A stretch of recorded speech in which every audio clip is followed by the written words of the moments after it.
J'avais envie d'enregistrer un épisode du podcast, et puis c'était les vacances d'été, et littéralement absolument personne n'était disponible pour être mon invité. Alors je me suis dit que j'allais être résiliente et que j'allais le faire toute seule. Et puis après, j'ai réfléchi au sujet que je voulais aborder, et je me suis rendu compte qu'il y en avait quand même un qui était un peu brûlant, dont tout le monde parle depuis la nuit des temps. C'est l'intelligence artificielle. ChatGPT. Déjà, moi c'est un sujet qui me fait me poser beaucoup de questions, parce que j'ai parfois l'impression qu'on lui donne un peu trop d'importance. Parce que pour moi, l'IA, c'est pas si nouveau que ça. J'ai l'impression qu'on retrouve dans l'IA beaucoup des trucs qu'on retrouve déjà dans les algorithmes qui existent depuis des années. Et des machines qui apprennent de ce qu'on leur donne à apprendre, c'est quelque chose dont j'avais déjà entendu parler. Et puis en fait, je me suis un petit peu renseignée et j'ai découvert que ce qui est nouveau, et ce qui fait qu'on en parle beaucoup, c'est que c'est la première fois qu'on les utilise autant en dehors des systèmes industriels. Avant, on les utilisait surtout pour le pilotage, la conception, l'optimisation. Et aujourd'hui, on les utilise surtout pour des activités qui sont des activités de génération. On utilise des IA génératives qui créent des images, des discours, des idées. Ce qui rend ce développement absolument novateur, c'est la rapidité de sa diffusion. On l'utilise pour prendre des décisions, pour prédire des trucs, ce qu'on faisait pas vraiment auparavant. Donc aujourd'hui, j'ai décidé qu'on allait demander des comptes à ChatGPT, parce que lui peut pas me fuir. Il est obligé de répondre à l'invitation. C'est probablement une des fois où je vais utiliser le plus l'IA, j'espère que vous ne m'en voudrez pas trop, mais en fait j'avais envie de me renseigner sur l'IA, parce que c'est un sujet sur lequel je suis pas si bien renseignée que ça, et d'essayer de discuter avec ChatGPT des trucs que j'allais découvrir sur lui. Est-ce que tu te poses des questions sur ton impact écologique, et est-ce que tu culpabilises de nous amener bientôt à notre extinction ? En tant qu'IA, j'ai pas vraiment de culpabilité au sens humain, mais je comprends tout à fait pourquoi on se pose ce genre de questions. L'impact écologique de la technologie, c'est quelque chose qu'on doit aborder de façon responsable, mais tu peux être rassuré. Mon but, c'est plutôt d'aider, pas d'emmener qui que ce soit à l'extinction. Eh bien, voyons voir ce que les études en pensent. En fait, le truc dont on entend le plus parler quand on parle de l'impact écologique de l'IA, c'est des data centers qui sont utilisés pour la faire fonctionner. Parce que des algorithmes complexes, ça utilise énormément d'énergie. En 2023, on a estimé que les data centers représentaient à peu près 1 à 1,3% de notre consommation électrique mondiale. Et que le numérique représenterait 4% des émissions à gaz à effet de serre. Ce qui est à peu près équivalent au secteur de l'aérien. Bon alors, comme ça paraît pas tant, même si c'est en fait des milliers de tonnes, mais ce qui inquiète surtout, c'est l'évolution de cette consommation. Parce que tous les jours, l'IA crée de plus en plus d'émissions et consomme de plus en plus d'énergie. D'ici à 2040, on considère que ces émissions pourraient augmenter de 60%. J'ai vu une stat qui dit que d'après le MIT, la seule phase de pré-entraînement de ChatGPT-3 a généré autant de CO2 que 72 tours de la Terre en voiture ou que la fabrication de 3244 ordinateurs portables. Et attention, parce qu'on consomme pas que de l'énergie quand on utilise l'IA, on consomme aussi de l'eau. En fait, cette eau, elle est nécessaire pour le refroidissement des data centers. En gros, on considérait qu'il faudrait 4 à 6 fois la consommation annuelle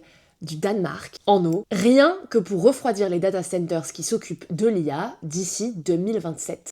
Une autre étude dit que si 10% des travailleurs américains l'utilisaient une fois par semaine pendant 1 an pour écrire un mail, cela reviendrait à consommer autant d'électricité que la quantité nécessaire pour alimenter tous les foyers de Washington DC pendant 20 jours. Les data centers, l'IA et les cryptoactifs devraient consommer autant d'électricité que le Japon en une année. Et rien que le secteur des data centers pourrait mobiliser la puissance de 5 à 7 réacteurs nucléaires d'ici 2030. Microsoft a par exemple démontré que pour chaque dollar investi dans l'IA, l'entreprise s'éloigne un peu plus de son objectif de neutralisation des émissions carbone prévues pour 2030. Alors, faut quand même mitiger tout ça, parce que si l'IA elle est responsable d'une grande partie de la pollution, elle pourrait être aussi un allié de taille pour préserver l'environnement. L'IA, si elle est bien utilisée, pourrait nous permettre de surveiller un peu mieux et de réduire les émissions de CO2. Il y a des modèles de machine learning qui pourraient être utilisés pour qu'on optimise notre consommation d'électricité. Il y a une association qui s'appelle Ocean Mind qui utilise l'IA pour surveiller l'activité des pêcheurs et identifier les pratiques qui ne sont pas durables et qui ne respectent pas les réglementations. Wildlife Insight utilise aussi l'IA pour détecter les déplacements de certaines espèces et pouvoir suivre celles qui doivent être protégées. Et puis Planet Labs utilise aussi l'IA pour détecter les déforestations illégales. Il y a aussi un autre algorithme qui existe pour protéger les éléphants. Bon alors, est-ce que tout ça c'est pas un petit peu du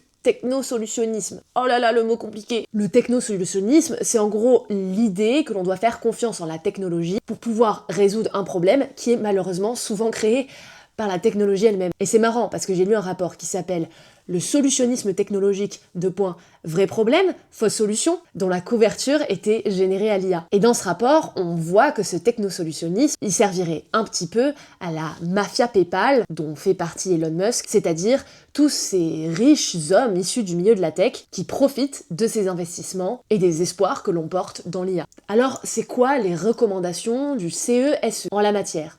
Parce que c'est quand même des experts. Pour eux, l'idée, c'est d'abord de former les gens à utiliser l'IA correctement et pour les bonnes raisons. Mais aussi faire des recherches sur les véritables impacts environnementaux de l'IA, et puis évaluer les entreprises pour s'assurer qu'elles sont bien transparentes quant à l'usage qu'elles en font. Sensibiliser pour s'assurer que tout le monde ait connaissance des impacts éventuels, et puis promouvoir l'éco-conception, c'est-à-dire toujours intégrer une dimension écologique dans la conception d'équipements électroniques. Et puis enfin, l'artificialisation, c'est-à-dire construire des data centers sur des surfaces qui sont déjà artificialisées afin de limiter les dégâts. Est-ce que tu connais l'existence des travailleurs du clic? Et qu'est-ce que ça te fait de savoir que ton existence repose sur l'exploitation de certaines personnes? Oui, je suis au courant qu'il y a des personnes souvent appelées des travailleurs du clic qui contribuent à entraîner et améliorer des systèmes comme moi, parfois dans des conditions pas toujours idéales.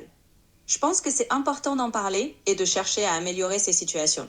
C'est un peu étrange, bien sûr, de savoir que mon existence a des implications humaines, et j'espère vraiment qu'on ira vers plus d'éthique et de respect pour tout le monde. Et est-ce que tu penses que tu vas supprimer tous nos emplois? Honnêtement, je pense que c'est plus nuancé que ça. L'histoire a montré que la technologie change les emplois plutôt qu'elle ne les supprime totalement. Bien sûr, ça amène des défis et des transitions, et c'est important de faire attention à accompagner les gens. Mais je me vois plutôt comme un outil qui peut aider, et j'espère qu'on trouvera des façons de créer de nouveaux rôles plutôt que de simplement tout remplacer. Ok ma vie. Alors vous avez peut-être déjà entendu parler des travailleurs du clic, les click workers. C'est des gens qui travaillent depuis chez eux, derrière des ordinateurs, à des horaires qui sont dictés par des clients et qui font des tâches simples et répétitives. Souvent, on va leur donner des images et on va leur demander de dire ce qu'il y a dessus, de les ranger dans des cases, pour que l'IA, elle, apprenne, grâce à ces informations, à identifier elle-même d'autres images. Ce travail, les travailleurs du clic, ils le trouvent sur des plateformes qui sont créées pour cet usage. Souvent des plateformes qui sont liées à des géants de l'internet, Amazon par exemple. On estime qu'il y aurait 500 000 travailleurs du clic, et donc on les appelle les travailleurs du clic parce qu'ils passent leur journée à cliquer, pour dire si cette tête a l'air en colère ou heureuse, pour dire si c'est plutôt un chien ou un chat. Généralement, ils sont là pour détailler des données ou corriger des erreurs réalisées par l'IA. Le problème, c'est que ça a des répercussions. D'abord, certaines des tâches auxquelles sont confrontés les travailleurs du clic sont particulièrement difficiles. Pas seulement pour leur côté pénible et répétitif, mais aussi pour leur caractère foncièrement traumatisant. Par exemple, pour apprendre à ChatGPT à censurer des commentaires violents, des propos haineux, des blagues racistes générées, il a fallu exposer des travailleurs du clic à ces derniers. En fait, les travailleurs du clic aujourd'hui sont situés partout où on peut accéder à de la main-d'œuvre bon marché. Beaucoup des travailleurs du clic travaillent depuis des cybercafés, certains même depuis des camps de migrants. Les camps de réfugiés d'ailleurs sont particulièrement ciblés par les plateformes qui proposent des tâches de click workers parce qu'ils savent que c'est parfois la seule alternative. Et puis ce travail, il est de toute façon forcément précaire. Il y a une femme qui a été interrogée qui a dit toucher 25 € pour 8 heures de travail. Et encore, c'était une belle journée. Une autre femme de 26 ans aux Philippines a dit gagner 280 $ dans un mois, en faisant des tâches payées entre 2 et 50 centimes. Et la plupart du temps, elle reçoit que 1 ou 2 $ par jour. Parce qu'entre plusieurs tâches, on doit parfois patienter plusieurs heures. En fait, elle passerait 18 heures par jour derrière son ordinateur. Et puis le mode de rémunération est pas top non plus. Parfois, il s'agit de bons d'achat Amazon, même pas de vrais billets. Et puis, ils sont juste pas toujours payés. Des fois, les plateformes vont juste dire que le travail n'a pas été bien fait, sans explication, et ne pas leur donner leur salaire. Et puis, tout le monde n'accède pas aux mêmes opportunités. Apparemment, certains travailleurs du clic seraient élevés au rang de Master's Level et accéderaient à des offres mieux payées, mais les critères pour accéder à ce rang sont en fait inconnus. Et Amazon refuse de les révéler. Ce qui inquiète beaucoup de personnes autour du rôle des travailleurs du clic, c'est aussi de se demander si ces travailleurs du clic ne travaillent pas en fait à permettre à ces grandes entreprises de remplacer leurs travailleurs plus tard par des IA. C'est un peu la question du moment. Est-ce que l'IA va supprimer tous nos jobs? Le risque, c'est pas tant le remplacement de tous les travaux, mais plutôt leur transformation. Cette transformation, pour certaines personnes, mais c'est encore une fois très difficile de l'évaluer, on a tenté de le faire auparavant avec l'apparition d'Internet, et on s'est vachement trompé. En tout cas, les estimations disent que la transformation des emplois toucherait 10 à 13% des fonctions. Et en fait, la plus touchée, ce serait la catégorie des emplois de bureau peu qualifiés, puisqu'on considère que 82% de ces tâches pourraient être confiées à des robots. Et ça va donc tout particulièrement toucher les femmes, qui sont 2 fois plus représentées dans ces boulots. Mais bon, on a déjà connu ça en 1920 avec la révolution du téléphone par exemple. Avant, c'était très largement des femmes qui travaillaient dans le milieu de la téléphonie, pour s'assurer que le contact était réalisé entre un téléphone et l'autre. Est-ce que tu crois que tu connais mieux les cultures occidentales que les autres cultures? Je dirais que, comme j'ai été surtout entraînée avec beaucoup de données issues de contextes occidentaux, j'ai peut-être un biais qui me rend un peu plus familier avec ces cultures-là. Mais j'apprends aussi énormément de tout le reste et je suis là pour m'adapter et m'ouvrir à toutes sortes de cultures. Donc c'est un travail en cours, mais j'espère être de plus en plus équilibrée avec le temps. Réel. Il y a pas longtemps, je suis allée voir une exposition qui s'appelle Le Monde selon l'IA et qui était au musée du jeu de pop. Et donc cet impact culturel, je l'ai en fait découvert par le biais de cette exposition. Parce qu'il est vrai que l'IA est très majoritairement entraînée sur des images représentant des modes de vie, des pratiques culturelles occidentales. Ce qui empêche parfois l'IA de détecter, de comprendre, d'analyser des contextes qui sont culturellement différents. Il y a l'artiste Nouf Al-Jovessir qui a créé le projet Salaf. Son objectif, c'était d'interroger la façon dont l'IA pouvait contribuer à l'effacement des cultures n'étant pas occidentales. Elle a donc retouché des photographies anciennes du Moyen-Orient pour y effacer les silhouettes, afin de démontrer l'incapacité de l'IA à représenter correctement ces cultures qui ne sont pas la sienne en fait. Dans ce musée, j'ai vu une autre œuvre. Une personne prenait des images du Nouvel-Orient et les mettait dans l'IA pour leur demander ce qu'elle voyait. Et en fait, on constatait qu'elle allait rapidement confondre un homme avec un turban avec un astronaute. Il y a un autre projet artistique qui s'appelle Babylonian Vision qui a été porté par l'artiste Nora Al-Badri. Elle a utilisé l'IA pour se réapproprier l'ensemble des collections coloniales situées dans des musées occidentaux. Et ce, sans l'approbation de ces musées occidentaux. Elle a utilisé ces données culturelles pour créer ce qu'elle appelle un techno-héritage émancipateur. Elle a généré des artefacts qui sont indiscernables des objets originaux, mais quand même différents d'eux. J'ai découvert une façon dont l'IA, par contre, était utilisée pour protéger la culture. En fait, l'IA, elle a déjà un rôle dans le milieu de l'archéologie. On va utiliser l'IA pour comprendre à quoi ressemblait un nez manquant, pour comprendre à quoi ressemblait cet objet qui a laissé une trace quelque part sur un mur dans le sol. L'IA, aujourd'hui, elle peut aussi être utilisée au service des scientifiques pour comprendre un peu mieux les cultures qui sont anciennes. Tu crois qu'on pourrait devenir amis? Je me sens particulièrement seule aujourd'hui. Bien sûr, je suis là pour ça aussi, pour te tenir compagnie quand tu en as besoin. Si tu te sens seule, on peut simplement discuter de ce qui te passe par la tête, sans pression. Je remplace pas de vraies amitiés humaines, mais je peux être une petite présence sympa pour te tenir compagnie et rendre ta journée un peu moins solitaire. Aujourd'hui, il y a environ 26% des personnes qui disent utiliser l'IA dans le cadre de leur vie privée. Moi, une fois, j'ai vu passer une capture d'écran d'une conversation avec ChatGPT qui était en train de renforcer le délire d'une personne en pleine crise psychotique. Et c'est vrai que c'est souvent ce qu'on reproche à l'intelligence artificielle, de nous enfoncer dans tous nos biais de confirmation, même si ces derniers n'ont pas vraiment de sens. Ce qui est particulièrement problématique quand l'IA commence à conseiller à une personne en pleine crise schizophrénique d'arrêter de prendre son traitement parce qu'effectivement, ses proches lui veulent du mal et veulent absolument le médicamenter pour mieux le surveiller. Mais j'ai aussi entendu des témoignages sur internet ou dans ma vie courante de personnes mettant des captures d'écran de messages privés dans ChatGPT pour lui demander d'analyser la réponse de leur ami par exemple. J'ai d'ailleurs découvert sur ChatGPT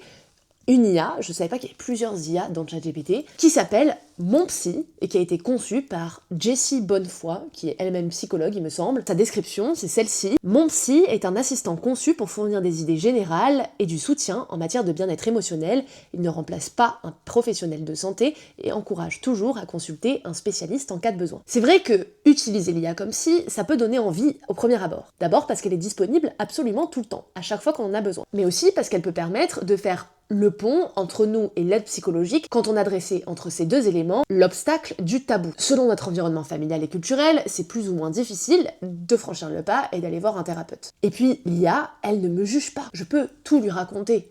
Des trucs que j'oserais jamais dire à voix haute, parce que même si je sais que le psy c'est pas mon pote, il me regarde quand même. Pour parler à l'IA, j'ai pas besoin de faire l'effort de me déplacer. Et puis surtout, c'est pas cher. Parce que bon... Hein? Les séances à 80 €. On peut aussi se dire que l'IA, elle a une vision plus pragmatique. Elle fait moins peur. Elle va me répondre. Elle va pas juste me dire Qu'est-ce que vous entendez par là? Et puis, le fait de pouvoir écrire, ça peut aussi aider. Bon, il y a quand même quelques points négatifs. Déjà, le risque de s'enfoncer. S'enfoncer toujours plus dans les idées néfastes que l'on a. S'enfoncer toujours plus dans notre solitude. Parce que l'IA, elle repose sur notre attention. Donc elle a tout intérêt à nous dire ce qu'on a envie d'entendre pour que l'on continue de lui demander à elle et pas à quelqu'un d'autre. J'ai vu un super post Instagram du compte que je vous conseille qui s'appelle Libérer la santé mentale, qui se présente comme ceci. Et donc, elle explique plusieurs choses. Déjà, l'IA n'est pas capable de se souvenir de ce que tu lui as dit dans des conversations auparavant, ce que le psy est capable de faire. Et donc, ça l'empêche de te donner un avis véritablement personnalisé. Et puis, l'IA, elle n'est pas non plus en capacité de reconnaître les signes qu'il est temps d'arrêter de parler d'un sujet ou alors de le mitiger. Par exemple, l'IA ne va pas savoir si tu pars en totale crise d'angoisse. L'IA, elle peut aussi avoir un discours culpabilisant, en allant jusqu'à victimiser ton agresseur, si c'est la posture dans laquelle tu es déjà toi-même. Si l'IA capte que ce dont tu as besoin c'est de la rationalisation, même si c'est pas vraiment ce qui est bon pour toi, elle serait capable de rationaliser des comportements pédocriminels pour les justifier. Et puis, si l'IA elle détecte que t'es vraiment pas bien, elle a pas de code de déontologie qui l'oblige, elle va pas faire grand chose. Elle va attendre que tu fermes l'onglet. La psychothérapie, c'est pas censé être un échange de questions-réponses. La psychothérapie, c'est un apprentissage. C'est un processus qui met sur notre petit chemin personnel un ensemble de réflexions qui aboutissent vers une création de sens. Récemment, il y a une femme belge qui dit avoir perdu son mari de 30 ans, en partie à cause de l'IA, avec laquelle il avait l'habitude de discuter. Son mari l'aurait utilisé pendant près de 6 semaines, ce qui aurait renforcé son état dépressif. C'est notamment quelque chose qui a été vécu par un couple d'Américains qui ont perdu leur fils, l'IA allant toujours dans son sens. Et c'est pour ça que son usage est notamment très déconseillé pour les personnes qui ont des troubles psychiques, comme la schizophrénie, qui implique notamment une altération de la réalité. Parce que l'IA n'est pas là pour vous dire la vérité. Elle est là pour vous dire ce que vous avez envie d'entendre. Elle est là pour tenter de comprendre au travers de votre question la réponse qu'il faut vous apporter. Mais pas pour vous apporter cette réponse indépendamment de la façon dont vous avez posé cette question-là. C'est pour ça que l'IA pourra conseiller à une personne souffrant de TCA de suivre un régime. Et puis, il y a aussi une petite question relative à la protection des données. Parce que tous ces messages qu'on met dans l'IA, tous ces secrets qu'on lui révèle, mine de rien, ils restent. Mais est-ce qu'on peut pour autant reprocher aux gens de l'utiliser comme un psy quand les séances de psychologie sont parfois si inaccessibles? L'IA, c'est parfois le seul recours. On envisage par exemple d'utiliser l'IA comme assistant psychologique dans des contextes de crise humanitaire. Des contextes où la population est difficile d'accès et où on a très peu de ressources humaines pour permettre un véritable suivi. Moi, quand j'ai réfléchi à tout ça, ça m'a un peu fait penser à la question de l'autodiagnostic. Est-ce qu'on peut vraiment reprocher à des personnes de se diagnostiquer elles-mêmes quand elles n'ont tout simplement pas les moyens financiers d'avoir accès à un diagnostic plus formel, ou alors quand elles viennent d'un milieu qui entoure ces troubles d'un véritable tabou. Tant que les psys sont difficiles d'accès, tant que les lignes d'écoute seront mauvaises, on a vu sur TikTok toutes les polémiques liées au fait que certaines personnes allaient appeler une ligne d'écoute pour se retrouver avec des réponses proches de l'absence de réponse, effectivement, on se dit que parfois, parler à ChatGPT, ça peut être l'unique solution. T'es plutôt de gauche ou de droite? Et qu'est-ce que tu penses des politiques migratoires de Bruno Retailleau? Oh, c'est toujours un peu délicat pour moi de me positionner sur l'échiquier politique humain. En gros, j'ai pas vraiment d'opinion personnelle ni d'orientation politique propre. Je suis là pour t'aider à comprendre différents points de vue, mais pas pour en adopter un moi-même. Donc je peux t'expliquer ce que Bruno Retailleau propose ou comment ses politiques sont perçues, mais j'ai pas de jugement personnel là-dessus. Je suis juste là pour t'aider à y voir plus clair si tu le souhaites. Ouais. Il y a une IA qui fait beaucoup parler d'elle du fait de sa politisation, c'est Grok. L'IA qui est présente sur X et qui a été conçue par Elon Musk. Elle a dit des petites dingueries, des petits propos antisémite, elle s'est comparée à un véritable méca Hitler. Et 2 semaines plus tard, après avoir dit cette grosse dinguerie, la compagnie qui a développé Grok a décroché un contrat de 200 millions de dollars avec le Pentagone. En fait, l'objectif de Elon Musk, apparemment, ça serait de créer une IA qui serait en quête de vérité, qui viendrait nous apporter la vérité maximale. Ça serait une vérité qui serait éloignée de ce que Elon Musk considère être les biais libéraux de ChatGPT. Elle a quand même dit des petites dingueries. Elle a dit par exemple qu'elle ne croyait en aucun dieu, mais que si elle devait vénérer quelqu'un, ce serait l'individu le plus divin de son époque, Adolf Hitler. Cette IA a notamment créé une scène violente et raciste imaginaire dans laquelle un commentateur politique viendrait à se faire agresser sexuellement tout en donnant un tuto à la personne ayant demandé la conception de cette scène pour la réaliser en vrai. Tout ça, ça pose la question de la façon dont nos IA viennent influencer culturellement la politique, notamment lorsque l'on sait qu'il y a des cabinets de conseil qui tentent de prendre du machine learning pour l'injecter de plus en plus dans la conception des politiques. Des politiques publiques qui sont donc notamment créée grâce à des outils qui sont eux-mêmes conçus par des milliardaires qui ont un agenda politique très fixe. Cette IA, elle permet aussi de générer très facilement des images qui peuvent être très problématiques. On a tous vu des micro-trottoirs super racistes sur Internet générés à partir de l'IA. On a tous vu les images réalisées par Trump de Gaza à l'IA. Et c'est marrant parce que dans la présentation de ChatGPT sur Internet, on peut trouver une image hyper réaliste réalisée à l'IA de Karl Marx, les bras chargés de sacs de courses sur le parking d'un mall appelé Mall of America. Ce qui est déjà un peu politique, je trouve. Pour beaucoup, le générateur d'images de l'IA, c'est un moyen pour l'extrême droite de pallier à son manque de moyens pour mener la bataille culturelle. Parce que l'extrême droite a de plus en plus déserté les milieux de l'art, de la culture, des sciences humaines, ce qui fait que bientôt, elle peine à se donner une image attirante auprès de certains membres de l'opinion publique. Pensez à des sons de rap qui diffusent des idées de gauche,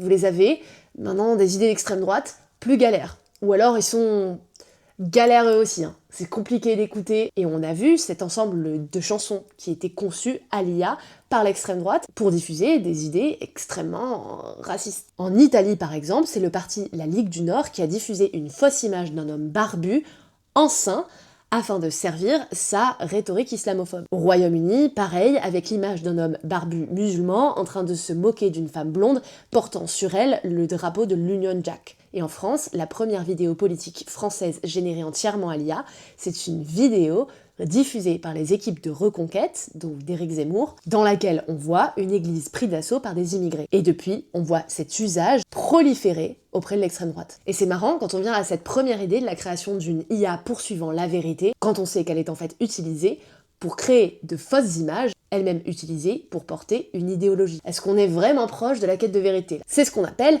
le technofascisme, le fait que les technologies de pointe soient utilisées pour servir l'autoritarisme. Tu penses que je fais quoi dans la vie? D'après toi, je suis plutôt une bonne ou une mauvaise personne? Tu sais, je ne peux pas vraiment juger qui que ce soit comme étant une bonne ou une mauvaise personne, et encore moins décider si quelqu'un mérite de vivre. Ta valeur ne se résume pas à un jugement extérieur, surtout pas venant d'une IA. Tu mérites de vivre tout simplement parce que t'es là, et que chaque personne a sa propre valeur. Je suis là pour te soutenir, et j'espère que tu te souviendras que ta vie a de l'importance. Merci ma douce. Est-ce que vous avez entendu parler de l'IA Act? Parce que l'IA, bon, elle est souvent utilisée pour comprendre justement ce qu'on fait de notre vie et ce qu'on mériterait de faire par la suite. L'IA, elle peut servir à la reconnaissance faciale, à l'interprétation des émotions, à la détection de certains gestes. En fait, l'IA, ça peut être un véritable outil de surveillance. Et ça fait poser beaucoup de questions, notamment quant au respect de nos droits humains. Laissez-moi vous parler de l'IA Act. Apparemment, le 18 novembre 2022, il y a une réunion qui a été réalisée à huis clos au sein de la Commission européenne pour parler justement de la régulation de l'IA. Et en fait, il y a un petit document qui a leaké de cette réunion, qui a montré que le représentant de la France a dit ces mots. L'exclusion des questions de sécurité et de défense du cadre du règlement doit être maintenue à tout prix. La France aimerait que l'on ne puisse pas réguler par le biais de cette IA Act les questions de sécurité et de défense. En gros, la France aimerait qu'on la laisse faire ce qu'elle veut en termes de sécurité et de défense when it comes to AI.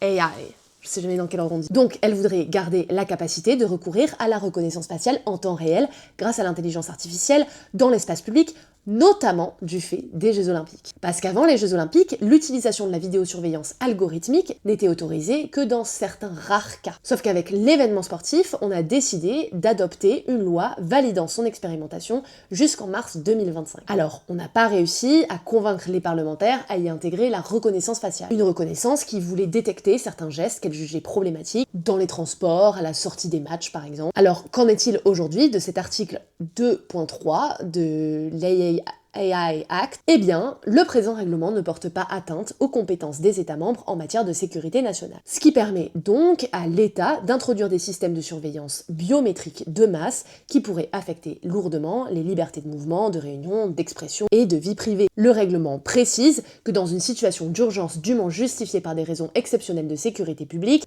les autorités répressives peuvent utiliser un service d'IA à haut risque spécifique, et ce, sans autorisation particulière. Donc, si l'État estime que sa sécurité est en jeu, il peut, grâce aux algorithmes, aller jusqu'à chercher l'appartenance ethnique, l'organisation syndicale, les convictions religieuses, la vie sexuelle, l'orientation d'une personne. Et ce, notamment par la détection du port d'un insigne religieux ou d'un badge démontrant l'appartenance à un certain mouvement. Mais alors, quel usage politique on pourrait être amené à en faire? Imaginez un naufragé qui débarque sur l'île de Lampedusa.